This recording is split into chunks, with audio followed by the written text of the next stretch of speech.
రేపు 23వ తారీఖు 8వ నెల 2025 మనకు శ్రావణ మాసం చివరి రోజు. అందులో భాగంగా పోలాల అమావాస్య. ఈ శ్రావణ మాసంలో చివరి రోజున నేను ఒక అద్భుతమైనటువంటి యాగాన్ని చేయబోతున్నాను. చండీ హోమం చేయబోతున్నాను. ఈ చండీ హోమం రేపు పోలాల అమావాస్య రోజు, అమావాస్య తిథి నాడు సాయంకాలం మరి శ్రావణ మాసం చివరి రోజు అయినటువంటి ఆ రోజు చండీ హోమం జరిపిస్తున్నాను. ఖచ్చితంగా ఈ హోమం చేయించుకోండి. అందుకే కొందరు ఉన్నవాళ్ళు ఉంటారు, లేని వాళ్ళు ఉంటారు, కొందరు డబ్బు ఇచ్చే వాళ్ళు ఉంటారు, ఇవ్వని వాళ్ళు ఉంటారు.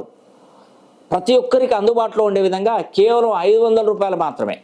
ఒక వీడియోగ్రాఫర్ వచ్చి మీకు వీడియో షూట్ చేసి మీకు పంపించాలంటేనే మినిమం చాలా వేలల్లో ఛార్జ్ చేస్తారు. ఒక పండితులు పూజా సామాగ్రి, హోమో కుండలు ఇవన్నీ తెప్పించుకొని ఇవన్నీ చేయాలంటే కూడా చాలా ఎక్కువ ఖర్చు అయిపోతుంది. కాబట్టి అతి తక్కువ ఖర్చులో ఒక 500 రూపాయలు మాత్రమే మీరు మాకు చెల్లిస్తే మన పండితులు హోమం చేసి మీ పేరు గోత్రనామాల మీద హోమం చేసి ఆ వీడియో షూట్ చేసి మీ వాట్సాప్ నంబర్లకు అందజేయబడుతుంది. ఇటు అవకాశాన్ని పేరున ప్రతి ఒక్కరు సద్వినియోగం చేసుకోండి.